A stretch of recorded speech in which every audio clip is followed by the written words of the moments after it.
A report from Abuja Weekend this week is very concerning. This is Khadijah Haliru bringing you a report as to my immediate concerns regarding the slip further in oil prices.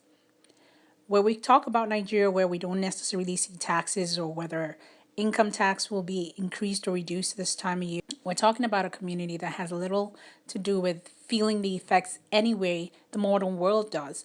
It's about feeling the reduction in oil prices directly into the pockets of Nigerians.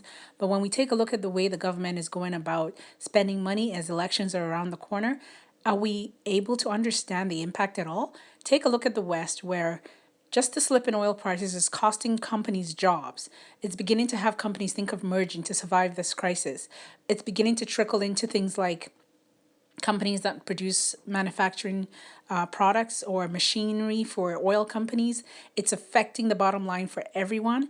The only people perhaps happy for immediate oil reduction is perhaps the retail market, where if a lot of consumers are finding a lot of savings back in their pocket because they're not spending so much on gas, then yes, other sectors of the economy like retail and shopping are finding a little bit of a boost. But again, Nigeria doesn't have that immediate sense of whether because there's savings in the pocket you can actually apply it elsewhere. It's just going to be the same daily struggles, and our government is not even making reference to how difficult it is right now to see the future.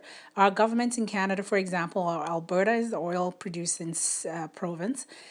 This province immediately is at a crisis because of the falling oil prices. They're projecting for the next 3 years they're going to be in a deficit of over $5 to $7 billion.